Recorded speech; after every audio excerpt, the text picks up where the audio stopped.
Hello and welcome to this Tuesday edition of Jamaica Magazine. I'm your host, Adrian Atkinson. Coming up in today's show, the role of adjustment to blindness officers. We learn how they help persons adjust to their environment without sight. There is more in the half hour, and it begins with our daily newscast right after this important message. We are appealing to the public, please take electronic waste, the handling of it, very seriously. It is not to be played with, and we want especially the children to be kept far as possible from old computers, old laptops, old cell phones, all those electronic waste, because of the dangers that it poses.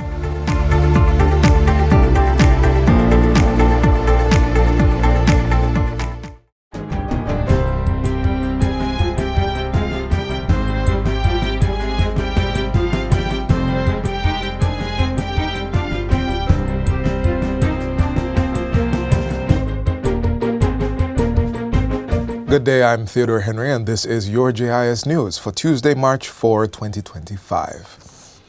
The country has recorded its lowest monthly murder rate of 47 in February, a significant achievement since 2000. The data was revealed by Information Minister Senator Dr. Dana Morris Dixon at today's post-cabinet press briefing. She also indicates that when both January and February are factored, the murder rate declines by 35%.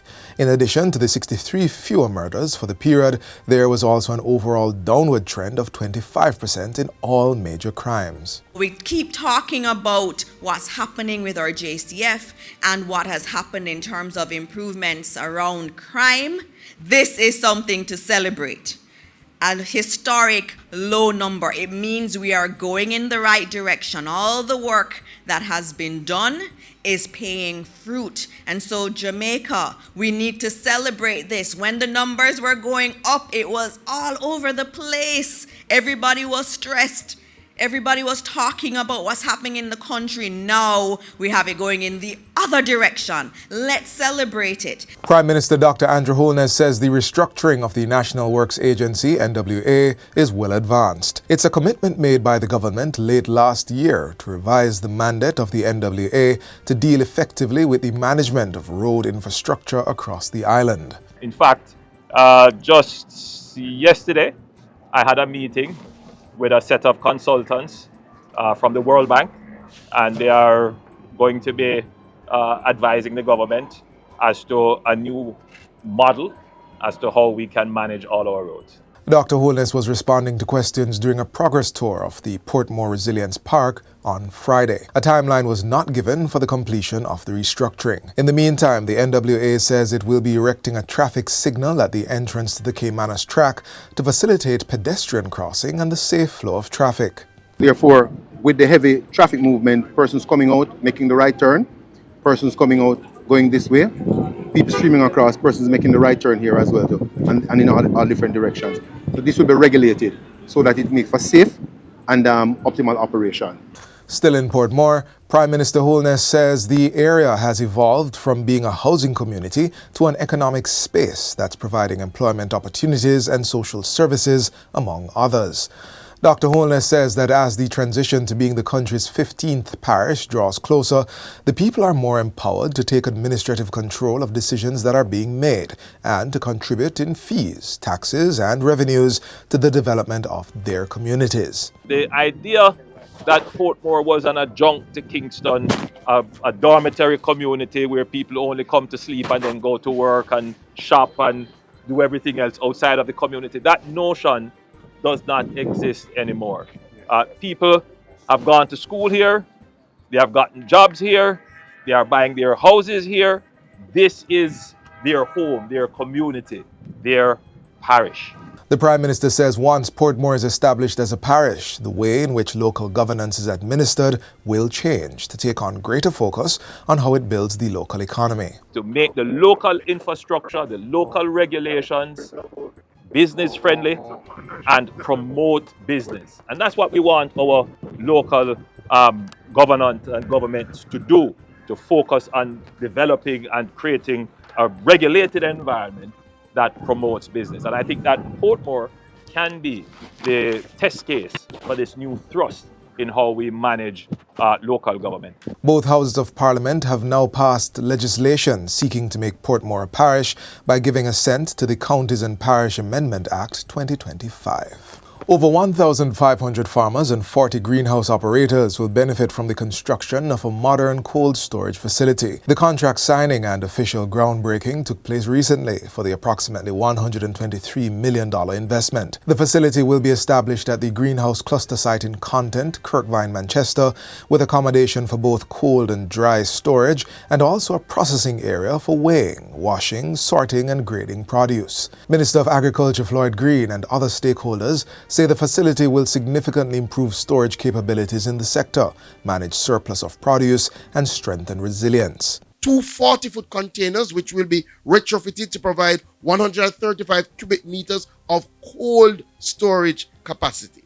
Additionally, we will have another 40-foot container which will be retrofitted to provide 67 cubic meters of dry storage capacity.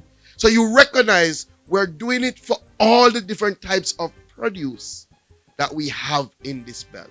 So the roof structure that will be put in place will be utilized for rainwater harvesting, and we will further bolster the capacity of this content cluster by providing them with a storage tank that will hold an additional 4,700 gallons of water. The facility is also designed and aligned to be scaled up. So as there's more production, there's more capacity, there will be the ability to add more storage. I want it to be seen as a continued encouragement to the farmers who really work every single day to ensure that we can enjoy the food security that we need here in Jamaica. The project is being undertaken by the Government of Jamaica through the Jamaica Social Investment Fund, JSIF, under its Rural Economic Development Initiative, Ready 2. This year's staging of Expo Jamaica has already attracted 90% of its targeted 700 buyers. The buyers are from North America, Europe and Latin America, as well as from Nigeria, Ghana, Oman, Macedonia and India. Expo Jamaica, which will take place from April 3 to 6, is also anticipated to attract record-breaking participation from exhibitors and consumers. It is being staged by the Jamaica Manufacturers and Exporters Association at the National Arena and National Indoor Sports Center in Kingston, under the theme Global Partnerships, Local Impact, Advancing Jamaica's Reach. At the recent media launch, buyers recruitment partner, Jampro, said it was highly likely that the event would surpass its buyers' target. Jamaica looks forward to welcoming buyers from across the globe. Our Caribbean brothers and sisters, neighboring Latin America, including from countries such as Ecuador, Panama, Mexico, Chile, Peru, and the Dominican Republic. The 49th staging of this flagship event will provide a dynamic platform to showcase the best of Jamaica's manufacturing and export sectors. Minister of Industry, Investment and Commerce, Senator Aubin Hill, says Jamaica must export a lot more to address the negative trade balance that exists. We have a long negative trade balance, which this expo, as it grows, is going to fix, because we're not going to get rich just selling to 3 million people, Jamaicans. 3 million Jamaicans can't do it. We have to find new markets overseas, and the existing ones have to be developed further, but we have to export a lot more to become a lot richer. Senator Hill points out that Jamaica's total exports in 2024 was approximately $2.2 billion, its highest figure in decades.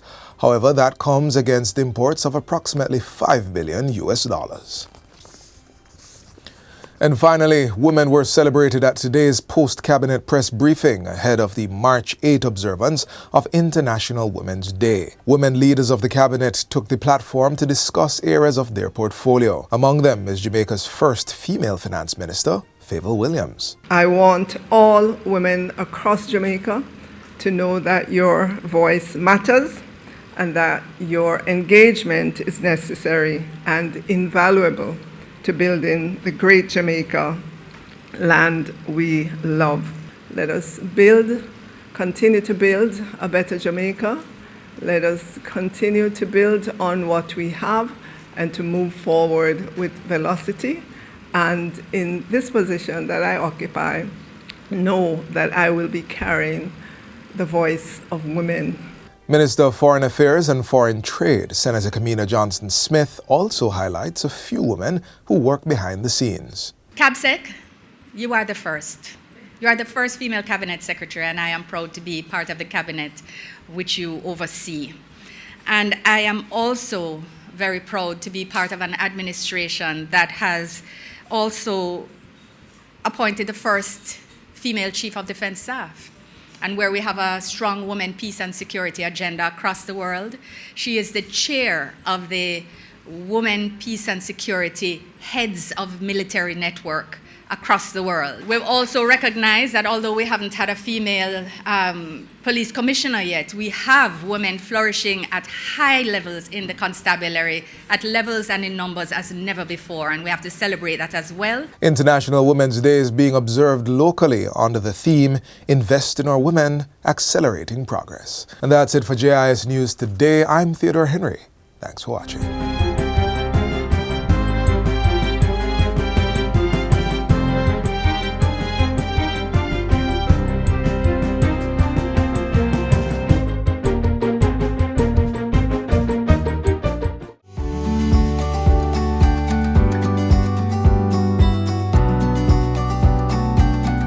Attitude is something which productivity will require, and a good attitude. So these are conversations which are difficult. Because how do you instill a good attitude? It starts by the kinds of activities that you engage your children in at an early age. What are we teaching our children even in our own homes? How do they see us reacting to challenges? How do they hear us addressing issues? That's what's going to shape their attitude and their mindset.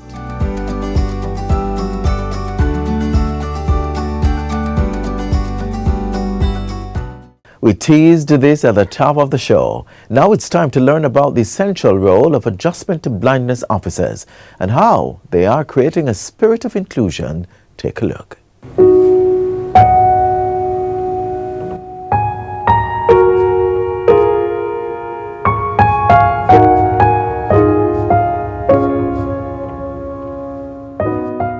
Mr. Thompson, yes. Good morning again. Good morning. So today I'll be talking a little bit about safety, because as you know, we'll be preparing a meal. Yeah. All right, we'll be doing breakfast. Yes. So can you come a little closer, please?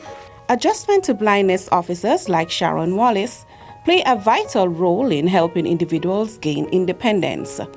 They teach essential life skills, provide emotional support, and help clients adapt to their new reality. For breakfast today, we had boiled eggs, toasted bread, tomato, and lettuce. I oriented him to the kitchen sink, the table, and basically to know where the other things are that he was to use today, all right? He was oriented to the stove, basically to know where the burners are in relation to the knobs.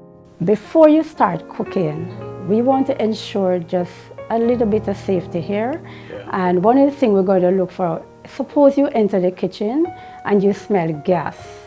One of the things you want to do first, right, is to open the window to let out the fumes. Yeah. All right?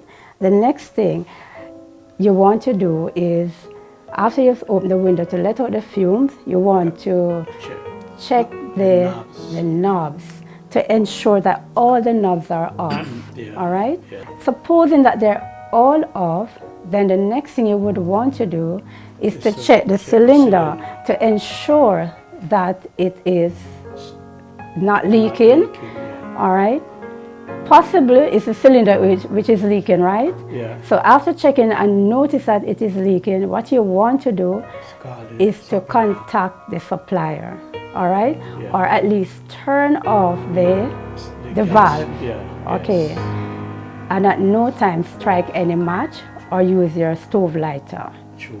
until they come and replace the cylinder. Yes. If, for example, you are not able to do that, to turn it off, you have a next door neighbor, you can ask him to do that. You, before start using the stove, you may want to place your hand over the burners, right? Check from left to right or right to left, like this, flat. Keep your hands flat all the way. You know what you're checking for? You want to ensure that there is no flammable material is on the stove. So you don't want anything that is plastic, you don't want any cloth or anything. Okay. Guess what? Also you want to check, also while you're doing that, if the stove is clean. Before we prepared, in preparation for the egg, what we did was to catch water into the pot. And we identified, in terms of cups, how many cups could cover those eggs. So you want to ensure that the eggs are covered, right? We boiled 2 eggs. And Mr. Thompson used Alexa to, basically set a timer with Alexa by speaking, using his voice to speak to Alexa. Okay, Mr. Thompson, so we are ready to place the pot over the burner. Well, let's go. All right, so don't lean it. So let's get to the first burner here. All right, you want to ensure that the handles are from left to right, because this is a really tiny pot, right? To ensure that it seats securely and firmly over the burner, not too much to the front or the back or the side. You want to open your hands like this, all right? Bring it over. Then you do the same for the back and the front, all right? And that's perfect. All right. Now you realize that it's not too much to the front and it's not too much to the back. In lighting the stove, one of the things that he had to learn was to ensure that the lighter is touching the burner. So let's go. Let's try, turn it on and light. So you want to insert, look at this insertion point here. It could be anywhere, right? But as it touches the burner. All right, let's go. Turn and light. 5 seconds. If you don't get it, turn it off and start again. Let's go. You're going to touch the burner, right? Touch it. Good. All right. Okay. So now we're going to wait for the egg to boil. So I'm going to set the timer for the eggs. All right, so you're going to set the timer. Let's go. Alexa, set alarm for 6 minutes. Good morning, Eric. 6-minute alarm set for 11:33 a.m. The egg was removed from the stove into a pot with cold water and allowed to cool a little bit. What we did was to remove it and use a technique called roll, tap and roll.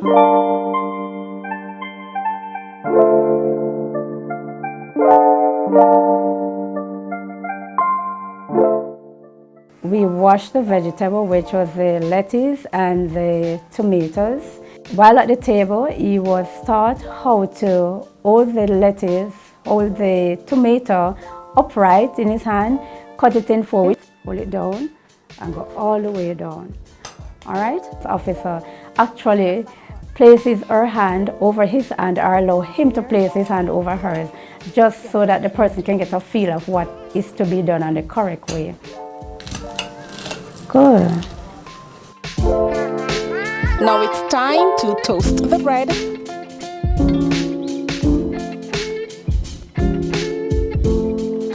Dice the eggs.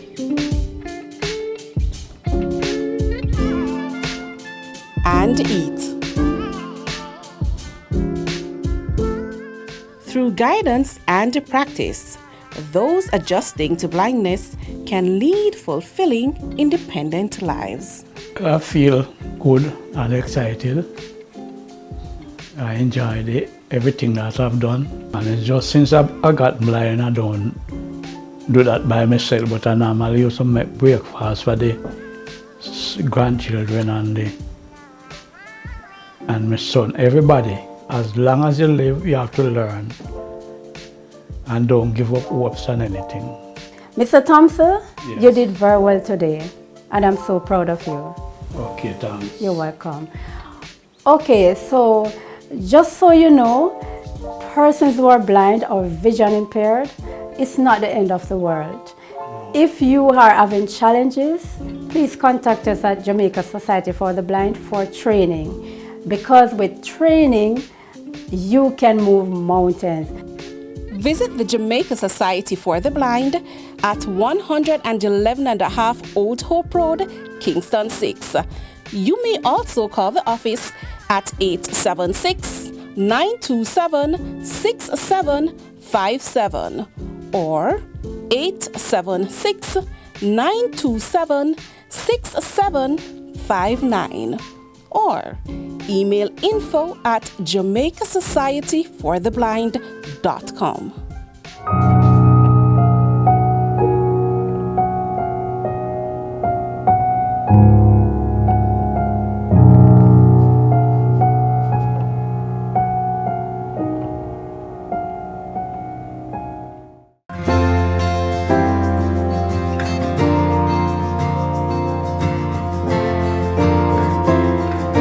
Hey boy, move out of my way, man. Me I get my lunch before you, you know. Both there at the front of the line.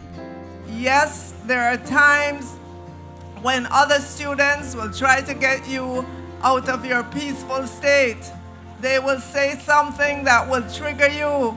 They will cut in front of the line at lunch or wherever you are, and that will get you upset. But remember, you have control over your reaction to what happens to you. You have no control over what other people will do. Peace Day in schools must act as a conduit to inspire young people to become the driving force behind the vision for a united and sustainable Jamaica.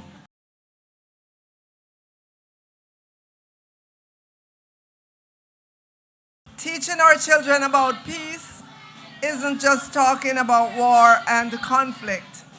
Peace is about kindness, fairness, inner peace, respect for the environment, and so much more.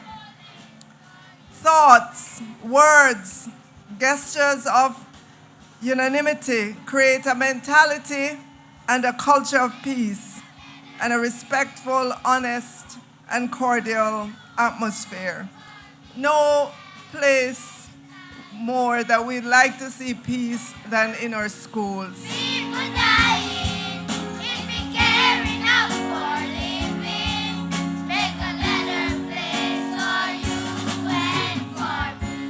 Let's dive into the world of two remarkable women who are making waves in the field of hydrology. Meet Alexia Gray and Natalie Hutchings, female hydrologists who are enthusiastic about their job. History and perhaps culture have kept many women a rung lower on the professional ladder and firmly planted in fields once deemed a man's domain. But more women are going beyond the expected and dismantling these stereotypical norms. One of the biggest areas in which they're going beyond the unseen rules guiding gender and professional expectations is hydrology. Hi, I'm Alexia Gray and I'm a woman in hydrology. Hi, my name is Natalie Hutchings and I'm a hydrogeologist at the Water Resources Authority. And yes, I'm a woman.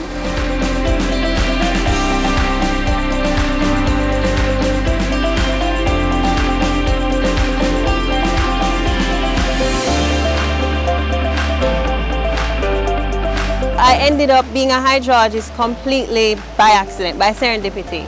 I wanted to do engineering when I finished high school, but I didn't get into the program when I first applied. So I enrolled in geology and physics classes in my first year at university, and the rest is history. As a hydrogeologist, some of my routine work includes wells and stream flow monitoring and measurements. I also do water quality sampling, and I create maps and do reports. So essentially my work takes me traveling around Jamaica in search for water sources. Hydrogeology was something I've always wanted to do. So from high school, I wanted to be a geologist. So I went to UWI to do geology. And then that led me into a career at the WRA, where now I work in water. And I've come to appreciate water as the most invaluable natural resource on earth. Despite ideas of progress not always matching parity, or the whole narrative of what's a man's or a woman's job, what these women are doing is significantly impacting lives right across the country.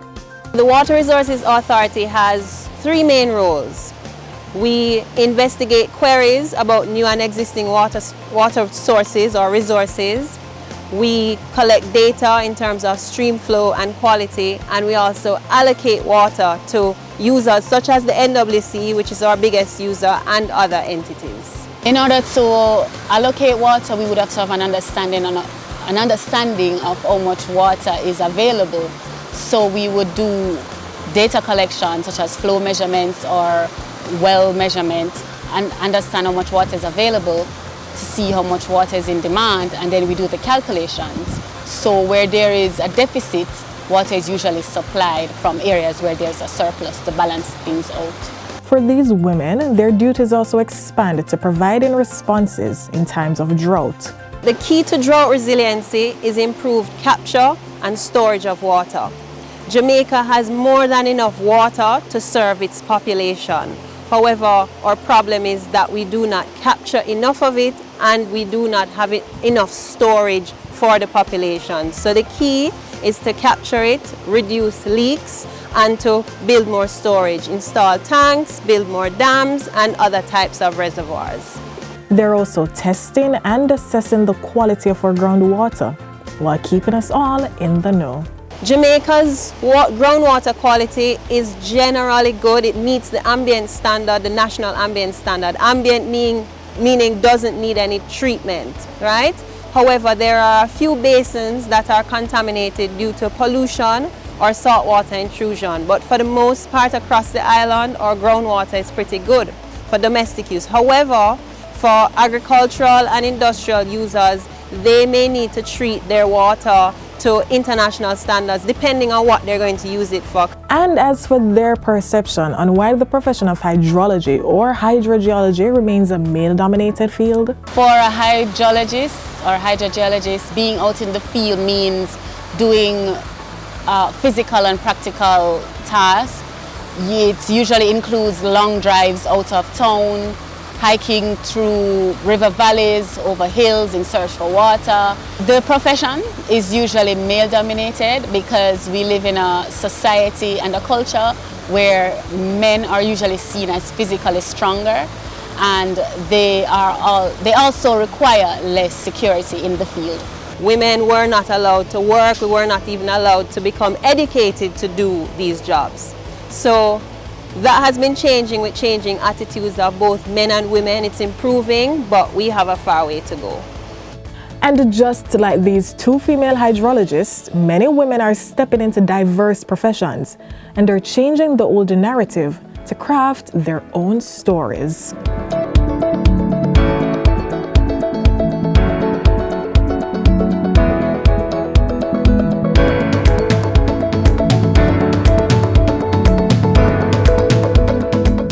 And that's it for today's edition of Jamaica Magazine. Don't forget to give a hug and lend a listening ear to someone. Do join us again tomorrow for another informative show. In the meantime, visit our website, jis.gov.jm, for more news you can use. On behalf of the entire team, I'm Adrian Atkinson. Stay safe.